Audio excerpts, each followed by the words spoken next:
তো আপনারা যারা কোম্পানি করতে চাচ্ছেন কিংবা যারা ইতিমধ্যে কোম্পানি করে ফেলেছেন, তাদের মনে কিন্তু একটি প্রশ্ন থাকে যে কোম্পানি লাইসেন্স করার পরবর্তীতে আমাদেরকে কোন কোন কার্যক্রমগুলো করতে হবে বা কোন কোন লাইসেন্সগুলো নিতে হবে বা সেই লাইসেন্সগুলো নেওয়ার ধারাবাহিক প্রক্রিয়াগুলো কি কি, সে বিষয়গুলো নিয়ে কিন্তু আপনাদের মনে প্রচুর প্রশ্ন থাকে, ব্যাপক কৌতূহল থাকে। তো আজকের ভিডিওতে আমি আপনাদের সাথে আলোচনা করার চেষ্টা করব কোম্পানি লাইসেন্স করার পরবর্তীতে আপনাদেরকে কোন কোন কার্যক্রমগুলো করতে হবে।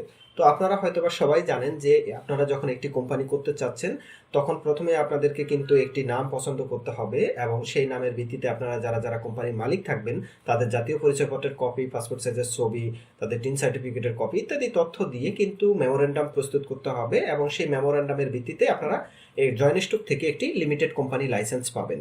তো লিমিটেড কোম্পানি লাইসেন্স তো ইতিমধ্যে আপনি পেয়ে গিয়েছেন। এখন আপনাকে কি করতে হবে? প্রথমে আপনাকে যে কাজটি করতে হবে সেটি হচ্ছে ওই লিমিটেড লাইসেন্সটি দিয়ে আপনাকে একটি ট্রেড লাইসেন্স করতে হবে। এখন ট্রেড লাইসেন্স করতে গেলে আপনার অনেকগুলো প্রশ্ন আসে যে ট্রেড লাইসেন্স আপনি কোথায় থেকে করবেন। দেখুন, আপনার ট্রেড লাইসেন্স করবেন আপনি যেখানে বসে আপনার অফিসের কার্যক্রম বা কোম্পানির কার্যক্রমটি পরিচালনা করবেন, সেখান থেকে আপনি ট্রেড লাইসেন্স করবেন। সেটি হতে পারে আপনার যে ব্যবসা প্রতিষ্ঠান সেটি যদি আপনার ইউনিয়নের মধ্যে হয়ে থাকে তাহলে আপনি ইউনিয়ন পরিষদ থেকে করেন। সেটি যদি আপনার পৌরসভার মধ্যে হয়ে থাকে তাহলে পৌর ভবন থেকে আপনি ট্রেড লাইসেন্স করবেন। সেটি যদি সিটি কর্পোরেশনের মধ্যে হয়ে থাকে সিটি কর্পোরেশন থেকে আপনি ট্রেড লাইসেন্স করবেন।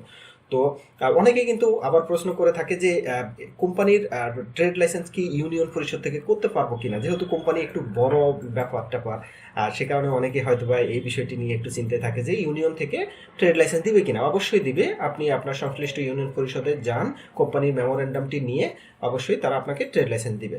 এরপরে আপনি তো ট্রেড লাইসেন্স করলেন, এর পরবর্তীতে আপনাকে যে কাজটি করতে হবে সেটি হচ্ছে কোম্পানির টিন সার্টিফিকেট করতে হবে।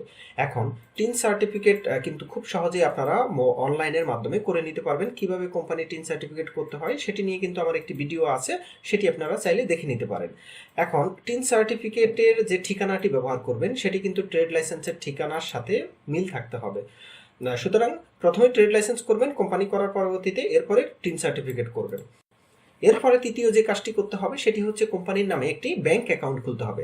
এখানে বলে নেই আপনার ব্যক্তিগত পার্সোনাল বা সেভিংস অ্যাকাউন্ট না, এক্ষেত্রে আপনাকে প্রতিষ্ঠানের নামে অর্থাৎ কোম্পানির নামে একটি কারেন্ট অ্যাকাউন্ট খুলতে হবে।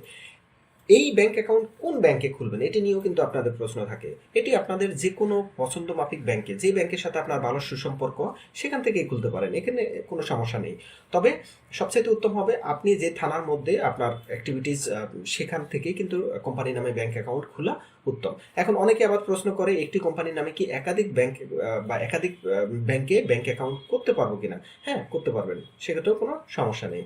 এরপরে যে কাজটি করতে হবে সেটি হচ্ছে পণ্য বা সেবায় ব্যবহৃত লোগো বা ব্র্যান্ডটিকে আপনারা ট্রেডমার্ক করে নিতে হবে। এটি খুবই গুরুত্বপূর্ণ, খুবই গুরুত্বপূর্ণ। দেখুন, অনেকেই বলে যে আমি তো আমার প্রতিষ্ঠানটিকে লিমিটেড কোম্পানি করে নিয়েছি, সেক্ষেত্রে আমাকে আবার ট্রেডমার্ক করতে হবে কেন? দেখুন, ট্রেডমার্ক এবং লিমিটেড কোম্পানির মধ্যে কিন্তু একটি মৌলিক পার্থক্য আছে। কোম্পানি, লিমিটেড কোম্পানি হচ্ছে আপনার প্রতিষ্ঠানের নামকে নিবন্ধন দেয়, অর্থাৎ আপনি যে এই প্রতিষ্ঠানের নামে বাংলাদেশের অন্য কেউ যাতে ব্যবসা কার্যক্রম পরিচালনা না করতে পারে সেটার জন্য কিন্তু লিমিটেড কোম্পানি বা রেজিস্টার অফ জয়েন্ট স্টক আপনাকে অনুমতি দিচ্ছে। কিন্তু এই যে প্রতিষ্ঠান যে যে পণ্য বা সেবা নিয়ে আসবে বাজারে, সেগুলোর জন্য কিন্তু সুরক্ষা দেয় ট্রেডমার্ক। সুতরাং আপনার একটি লিমিটেড কোম্পানির 5টি পণ্য থাকতে পারে, সেই 5টি পণ্যের জন্য 5টি ব্র্যান্ডের পণ্য থাকতে পারে, সেই 5টি ব্র্যান্ডের পণ্যের জন্য আপনাকে কিন্তু ট্রেডমার্ক করতে হবে, পৃথক পৃথক ট্রেডমার্ক করতে হতে পারে, বা একটি ট্রেডমার্কেও অনেক সময় দেখা যায় যে অনেকগুলো পণ্য কভার করে। সুতরাং কিভাবে ট্রেডমার্ক করতে হয় সে বিষয় নিয়েও কিন্তু আমাদের ভিডিও আছে, চাইলে ভিডিওটি দেখে নিতে পারেন। এরপর আপনাকে যে কাজটি করতে হবে সেটি হচ্ছে ওই কোম্পানির নামে একটি ভ্যাট সার্টিফিকেট করতে হবে। অনেকেই এটিকে বিন সার্টিফিকেট বলে থাকে, দুটো কিন্তু একই জিনিস, অর্থাৎ বিজনেস আইডেন্টিফিকেশন নাম্বার। এটি আপনাকে করতে হবে যেহেতু আপনার একটি পৃথক প্রতিষ্ঠান, ব্যবসা প্রতিষ্ঠান, কোম্পানি, এই কারণে আপনাকে একটি বিন সার্টিফিকেট করতে হবে। এই বিন সার্টিফিকেট লিমিটেড কোম্পানির জন্যই না, শুধু প্রত্যেক এক মালিকানা ব্যবসা অর্থাৎ ট্রেড লাইসেন্সধারী যে সমস্ত প্রতিষ্ঠান আছে তাদেরকেও কিন্তু করতে হয়। কিভাবে আপনারা খুব সহজে বিন সার্টিফিকেট করতে পারবেন সেটি নিয়ে কিন্তু আমার ভিডিও আছে, চাইলে সেটি দেখতে পারেন। এরপর আপনাকে যে কাজটি করতে হবে, কোম্পানির প্রতিটি ট্রানজ্যাকশনের ব্যাখ্যা লিখে রাখতে হবে। অর্থাৎ একটি কোম্পানির কিন্তু হিসাবের স্বচ্ছতা খুবই গুরুত্বপূর্ণ। এই কোম্পানি কোথায় থেকে কত টাকা আয় করলো, কোন খাতে কত টাকা ব্যয় করলো, সমস্ত তথ্য কিন্তু লিখে রাখতে হবে।